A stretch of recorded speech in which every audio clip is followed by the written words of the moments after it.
मेरी बात तो सुनो। नाराज हो गए मुझसे? नहीं तो बात तो बहुत खुश होने वाली है। कुछ मेरी भी तो सुनो। पूछो तो सही कि मुझे देर क्यों हुई। पूछूंगा तो तुम कोई ना कोई वजह तो बता ही दोगे। वजह बताऊंगी, कोई बहाना नहीं बनाऊंगी। मैं तुम्हारे पास आ रही थी कि अंकल आ गए। उन्होंने मेरी गाड़ी मांग ली और फिर तुम बेबस हो गई और मैं तुम्हारा इंतजार करता रहा। आ तो गई। प्लीज अब तो नाराज ना रहो। मगर मुझे तो ऐसा लगा जैसे तुम्हारा इंतजार करते करते कई साल बीत गए। 20 साल बाद आरफा तुम्हारी दुनिया में फिर से आ गई है। जिन दिनों को तुम भूल चुके हो वो शायद इंतकाम बनकर तुम्हारे सामने आ रहे हैं। तुम उस दिन क्या करोगे जब कैसर को ये इल्म हो जाएगा कि तुम ही उसके बाप हो? नहीं नहीं, ऐसा नहीं होना चाहिए। आरफा को यहाँ से वापस जाना पड़ेगा। आपका तारा है सर।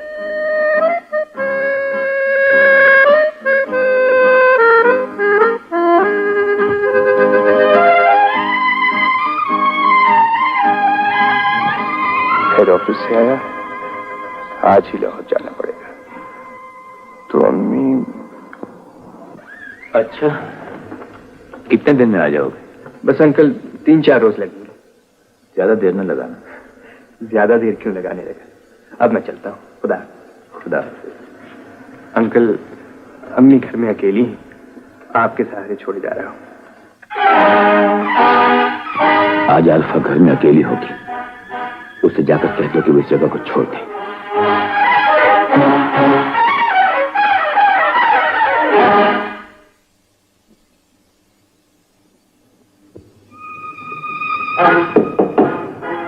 कौन? मैं अमजद हूं। कौन अमजद? तुमने शायद मुझे पहचाना नहीं। मैं अमजद हूं, नाजो का। जी हाँ, कैसर अक्सर आपका जिक्र किया करता है।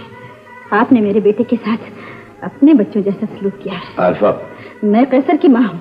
और मैं कैसर का। कैसर के अब्बू आज से 20 साल पहले एक हादसे का शिकार हो गए थे। और फिर मेरी जिंदगी में पहले हादसों की तरह एक और हादसे का इजाफा हो गया। तो इसका मतलब है तुम्हारी जिंदगी में इससे पहले की बातें मत पूछिए। आप सिर्फ आज की बातें याद रखिए। आप कैसर को अपने बेटे की तरह प्यार करते हैं ना? आपके प्यार करने से शायद मेरे मरहूम खामिद की रूह को सुकून मिल जाए। मरहूम खामिद? उन्हें मुझसे बहुत प्यार था, लेकिन मैं बदनसीब उन्हें जिंदगी में कोई सुकून न दे सकी। सिर्फ इसलिए कि मैं एक गरीब किसान की बेटी थी और वो बहुत बड़े जागीरदार थे। हमारी शादी एक झोपड़ी में हुई थी और फिर गरीबी और अमीरी के टकराव ने उन्हें मुझसे हमेशा के लिए छीन लिया। छीन लिया? जी हाँ, वो हमें छोड़कर अल्लाह मियां के पास चले गए। लेकिन मैं तुमसे ये कहने आया हूँ कि तुम इस जगह को छोड़कर चली जाओ। कहाँ चली जाओ? क्यों चली जाओ? जहाँ तुम्हारा जी चाहे। इसलिए कि इससे शायद आपकी जागीरदारी में यह फर्क आएगा कि आपका हम गरीबों से मेलजोल है। तुम बात को उछालने की कोशिश कर रहे हो। मुझसे कहने के बजाय आप कैसर से कह दीजिए कि वो आपके यहाँ कभी ना आए।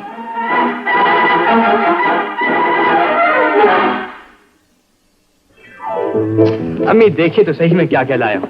ये आपके लिए चूड़ी, ये अमजद साहब के लिए सूट का पीस, और ये किश्वर आंटी की साड़ी, और ये पैर छोड़िए अम्मी,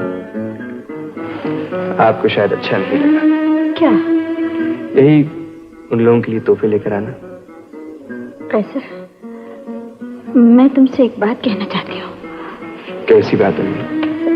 ऐसा नहीं हो सकता कि तुम अमजद साहब के यहाँ आना जाना छोड़ दो।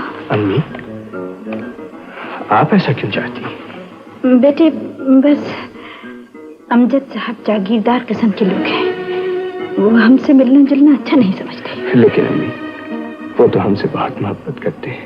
मोहब्बत का तकाजा ये तो नहीं कि औलाद माँ बाप के सामने बदलगाम।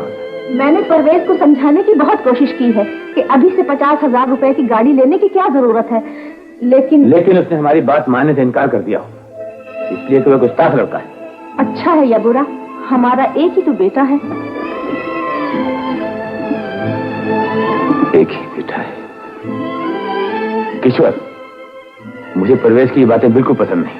अब कैसर ही को देखो ना, जमीन आसमान का फर्क है दोनों। वो तो ठीक है, लेकिन परवेज। मैं कुछ सुनना नहीं चाहता, तुम चली जाओ। गैरों जैसा सलूक भी करते हैं। मैं कहता हूँ कि आप और अब्बाजान कैसर को मुझसे ज्यादा अच्छा क्यों समझते हैं? कैसी बात कर रहे हो परवेज बेटे? कैसर का तुमसे क्या मुकाबला? मुकाबला नहीं तो आप अब तक उसका इस घर में आना जाना बंद क्यों नहीं कर सके? आप अब्बा जान से ये क्यों नहीं कह सके कि मैं नाजो से शादी करना चाहता हूँ और मुझे कैसर का यहाँ आना बुरा लगता है? मैं आज ही तेरे डैडी से बात करूंगी बेटे। तू इतना नाराज क्यों होता है? नाराज इसलिए होता हूँ कि अगर आप और अब्बा जान मेरे जज्बात का ख्याल नहीं करेंगे तो जो मेरे जी में आएगा मैं वो करूंगा। तो परवेज नाजो से शादी करना चाहता है, अपनी मनमानी करना चाहता है, लेकिन मैं भी तो नाजो से मोहब्बत करता हूँ अब्बा जान। मेरा कसूर क्या है?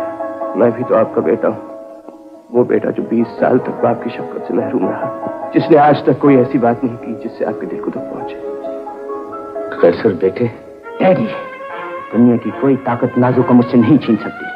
अगर आप उसकी शादी कैसर से कर देंगे तो मैं अपनी मोहब्बत इससे छीन लूंगा, मैं इसे जिंदा नहीं रहने दूंगा।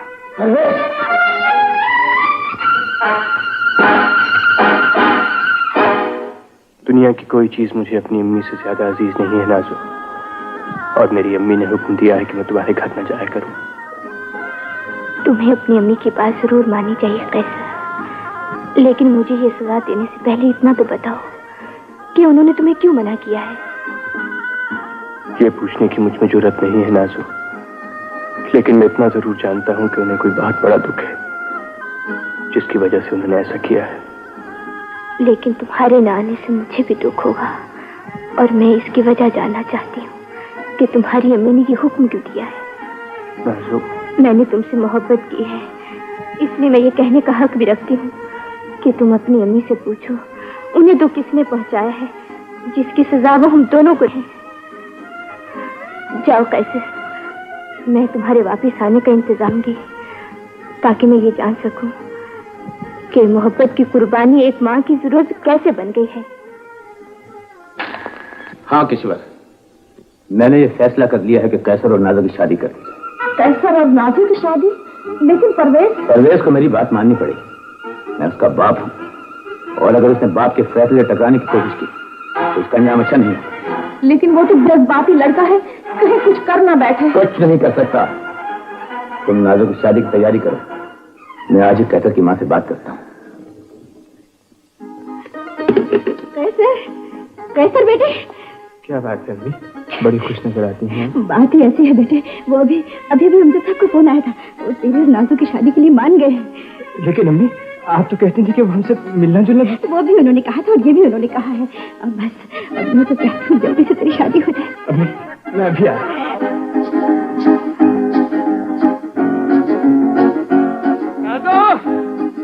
नाजो, अब उदास न रहो, मैं तुम्हारे घर आया करूंगा। बल्कि अम्मी ने इतनी बड़ी खुशखबरी सुनाई है कि तुम सुनकर पागल हो जाओगी। जानती हो उन्होंने क्या कहा है? उन्होंने कहा है कि तुम्हारे अंकल हम दोनों की शादी के लिए राजी हो गए।